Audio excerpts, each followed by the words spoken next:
ಲೋಕಸಭೆಯಲ್ಲಿ ಗರಿಷ್ಠ ಸಂಖ್ಯೆಯ ಸದಸ್ಯರ ಸಂಖ್ಯೆ ಎಷ್ಟು? ಸಂವಿಧಾನದಲ್ಲಿ ಪ್ರಮುಖವಾದಂತಹ ಪ್ರಶ್ನೆ. ಲೋಕಸಭೆಯಲ್ಲಿ ಗರಿಷ್ಠ ಸಂಖ್ಯೆಯ ಸದಸ್ಯರ ಸಂಖ್ಯೆ 552. ಫತೇಪುರ್ ಸಿಕ್ರಿಯನ್ನು ಮೊಘಲ್ ಸಾಮ್ರಾಜ್ಯದ ರಾಜಧಾನಿಯಾಗಿ ಡ್ಯಾಶ್ ಸ್ಥಾಪಿಸಿದರು.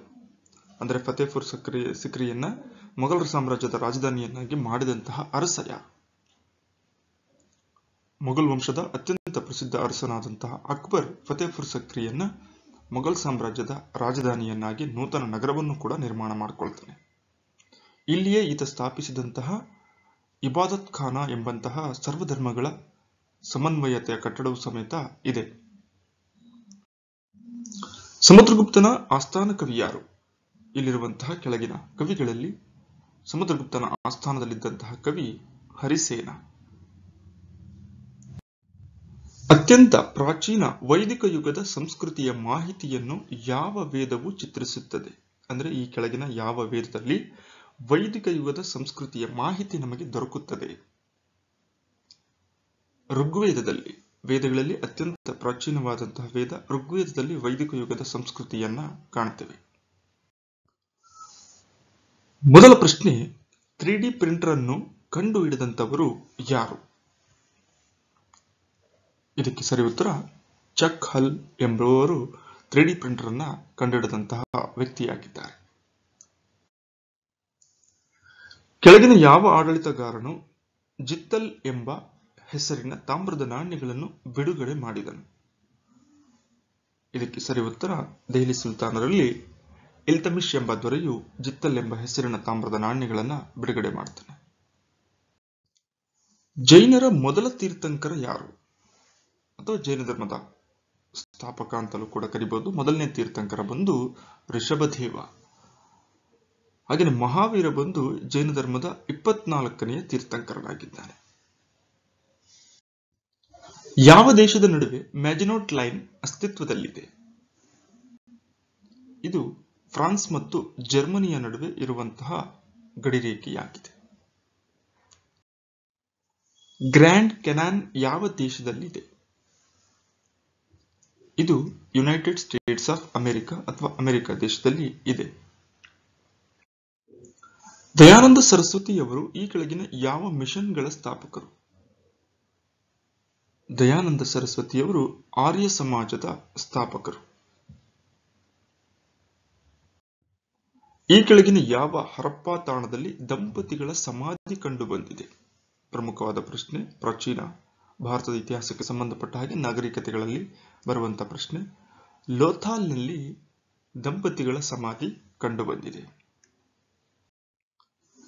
ಈ ಕೆಳಗಿನವುಗಳಲ್ಲಿ ಯಾವುದನ್ನು ಭಾರತದ ವಜ್ರ ನಗರ ಡೈಮಂಡ್ ಸಿಟಿ ಆಫ್ ಇಂಡಿಯಾ ಅಂತ ಕರಿತೀವಿ? ಸೂರತ್ ಅನ್ನ ಕರಿತೀವಿ. ವಜ್ರಗಳ ಸಂಸ್ಕರಣೆಗೆ ಅತ್ಯಂತ ಪ್ರಮುಖವಾಗಿರುವಂತಹ ಕೈಗಾರಿಕೋತ್ಪನ್ನ ಕೇಂದ್ರವಾಗಿದೆ Surat. National institute of agricultural marketing ಎಲ್ಲಿದೆ? NIAM. ಇದು ರಾಜಸ್ಥಾನದ ಜೈಪುರದಲ್ಲಿ ಇದೆ. ಸಿಂಧೂ ಕಣಿವೆಯ ನಾಗರಿಕತೆಯ ಕೆಳಗಿನ ಯಾವ ತಾಣಗಳಲ್ಲಿ ನೌಕಾನೆಲೆಯು ಕಂಡು ಬಂದಿದೆ? ಹಡಗು ನಿಲ್ದಾಣ ಅಂತಾನೂ ಕೂಡ ಕರಿಬಹುದು, ನೌಕಾನೆಲೆ ಅಂತಾನೂ ಕೂಡ ಕರಿಬಹುದು. ಇದು ಲೋಥಾಲ್ನಲ್ಲಿ ಕಂಡು ಬಂದಿದೆ. ಕಳಿಂಗದ ರಾಜ ಕಾರ್ವೇಲನು ಈ ಕೆಳಗಿನ ಯಾವ ರಾಜವಂಶದೊಂದಿಗೆ ಸಂಬಂಧ ಹೊಂದಿದ್ದನು?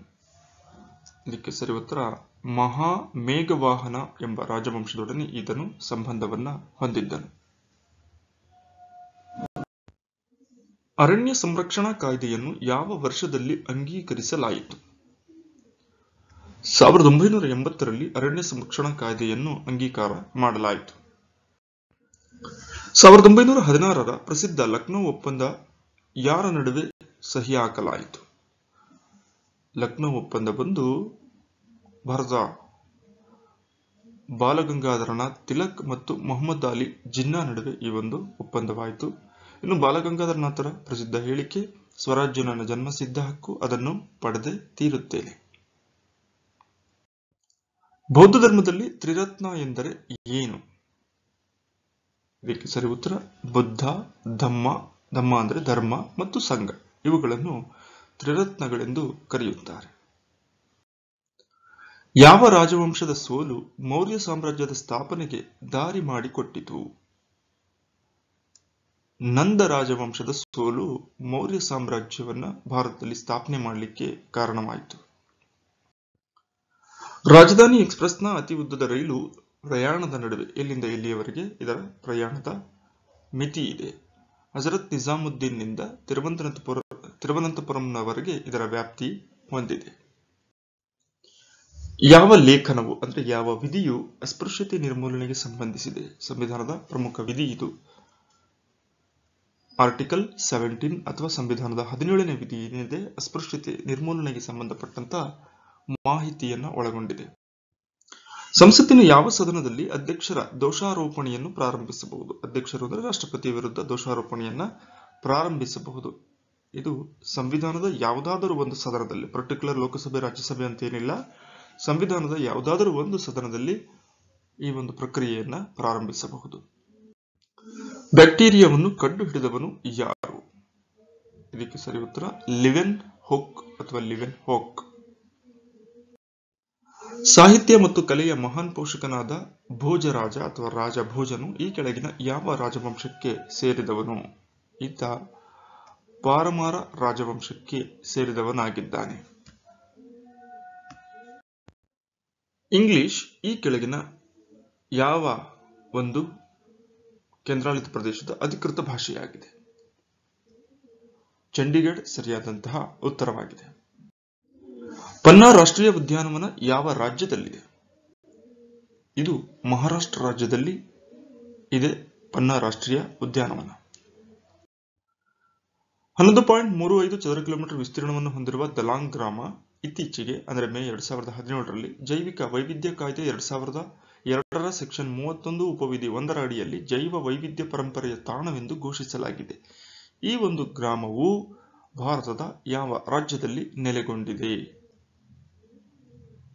ಮಧ್ಯಪ್ರದೇಶ ರಾಜ್ಯದಲ್ಲಿ. ವಿಶ್ವ ಪ್ರವಾಸೋದ್ಯಮ ದಿನವನ್ನು ಯಾವಾಗ ಆಚರಿಸಲಾಗುತ್ತದೆ?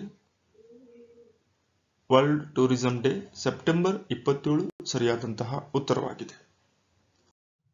ಅಂತಾರಾಷ್ಟ್ರೀಯ ಯೋಗ ದಿನವನ್ನು ಯಾವಾಗ ಆಚರಿಸಲಾಗುತ್ತದೆ? ಜೂನ್ 21. ಪ್ರತಿ ವರ್ಷ ಜೂನ್ 21 ಅಂತಾರಾಷ್ಟ್ರೀಯ ಯೋಗ ದಿನವನ್ನಾಗಿ ಆಚರಿಸಲಾಗುತ್ತದೆ. ಬೋಸ್ ಇನ್ಸ್ಟಿಟ್ಯೂಟ್ ಎಲ್ಲಿದೆ? ಸುಭಾಷ್ ಚಂದ್ರ ಬೋಸ್ ಇನ್ಸ್ಟಿಟ್ಯೂಟ್ ಎಲ್ಲಿದೆ? ಇದು ಪಶ್ಚಿಮ ಬಂಗಾಳದ ಕೋಲ್ಕತ್ತಾ ಒಂದು ನಗರದಲ್ಲಿದೆ.